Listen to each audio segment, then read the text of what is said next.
Water is life, and the importance of water in every shape and form has been our focus for more than 3 decades. Welcome to the announcement of the Stockholm Water Prize Laureate 2025, awarded by the Stockholm Water Foundation and presented during the World Water Week in August. My name is Pekka Heino, and I am joined by Annette Scheibe-Lorenzi, Chair of the Stockholm Water Foundation. Good to have you with us. Thank you. It's a great privilege to be here with you all watching today. We will be the first to know and to meet this year's Stockholm Water Prize laureate. But before we reveal the identity of the laureate, I know there is something you would like to say. Yes, there is. I would like to take the opportunity to thank the Royal Swedish Academy of Sciences and the Prize Committee for their rigorous review of the great number of nominations during the selection of our distinguished laureates. And I do believe some more thanks are in order. Yes. I would also like, on the behalf of the founders of the prize, the City of Stockholm, together with Ålandsbanken, Bacardi, Grundfos Foundation, the Water Environment Federation and Xylem, to express our sincere thanks to His Majesty the King, who is and has been the patron of the prize since its inception, 1991. We are deeply honored that His Majesty and his family are so supportive towards the Stockholm Water Foundation and have attended with their presence since the start, 1991. His Majesty presents the prize during World Water Week, arranged by CV in Stockholm at the end of August every year. Yes, you mentioned the Royal Academy earlier, so let's say hello to the Secretary General of the Royal Swedish Academy of Sciences, Professor Hans Ellegren. Hans, would you please tell us a bit about the nominating process and who can be nominated and receive the Stockholm Water Prize? Well, hello Pekka and Stockholm Water Foundation. The Royal Swedish Academy of Sciences has since 1991 been part of the selection process through our work in the prize committee, and the committee contains some of the greatest water experts from all around the world. The prize committee is chaired by Professor Deliang Cheng, who is a member of the Royal Swedish Academy of Sciences. Anyone can be nominated. Over the years, the prize has been awarded to individuals and organizations covering a broad range of fields within science, policy, and practice. The prize is a recognition of outstanding achievements in the sustainable use and protection of world's water resources. Thank you, Hans. We are now ready to let the jury member, Professor Stephen Gorelick, reveal and present who will receive this year's Stockholm Water Prize. Let's move to California, near Stanford University. Hello, Stephen. Thank you, Pekka. As a member of the Stockholm Water Prize nominating committee, it is my honor to briefly introduce you to the important work of Professor Günter Blüschel at the Technical University of Vienna. Professor Blüschel is the world's leading flood hydrologist. He has made groundbreaking contributions to understanding the drivers of increasing flood risk under climate change, coupled to the strong influence of regional flood processes. His observation-based connection between climate and floods revealed that the last 2 decades have been markedly flood-prone compared to the historical record.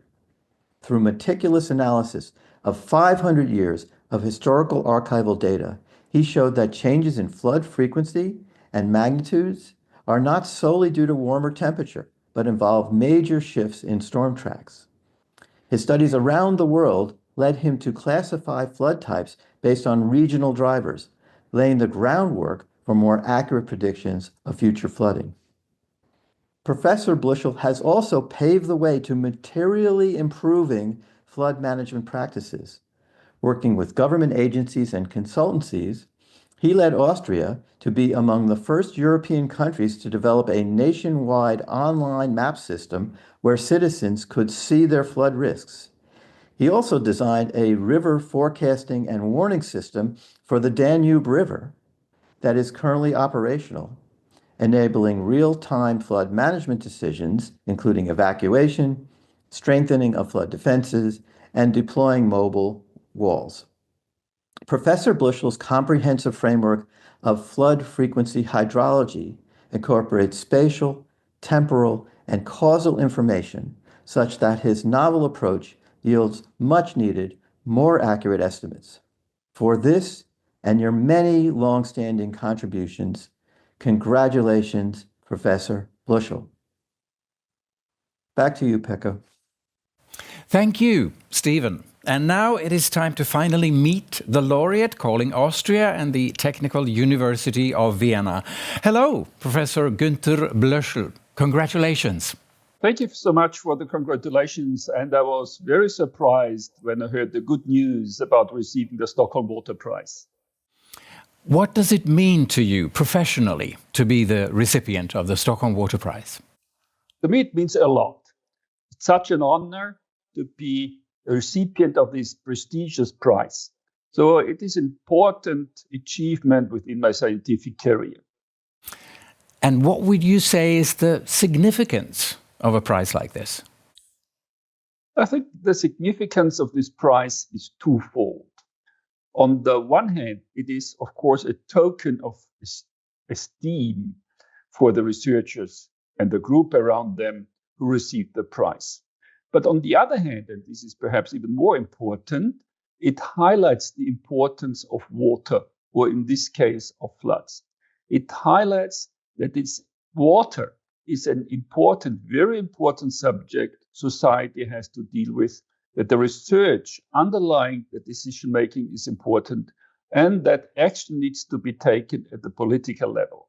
Within your area of expertise, what would you say is the greatest threat right now when it comes to floods? I would think that the greatest threat of floods are floods that occur in an unexpected ways, floods that are much bigger than those that have occurred in the past. And because of this, we need to anticipate the potential for large floods. We need to build awareness. We need to estimate the potential of much bigger floods than those people have experienced in the past years. We need to build this knowledge base to better predict floods and to communicate the potential for big floods that may occur in our society of today. And could you point to one significant action that is needed right now to avoid what you just mentioned? The significant action that is needed is awareness building. There's such an awareness just after a flood has happened. And also financial resources are made available for flood descents, flood forecasting, and other action for flood mitigation. But what is needed is to have these actions before the floods occur, not after the flood. This is the action we need in society. Thank you, Professor Blöschel. My warmest congratulations, Professor Blöschel. Most welcome to Stockholm. As always, the new laureate will be awarded and celebrated during the World Water Week, end of August. And in the session Meet the Laureate, we will, together with Professor Blöschel, meet friends of the Stockholm Water Prize. But Annette, maybe you could tell us a little bit more about what to expect of the upcoming World Water Week, which is arranged by the Stockholm International Water Institute. Of course, Pekka.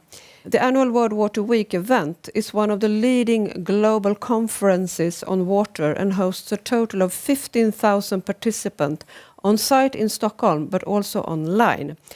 The theme for 2025 is Water for Climate Action and will focus on addressing the linked emergencies of climate change.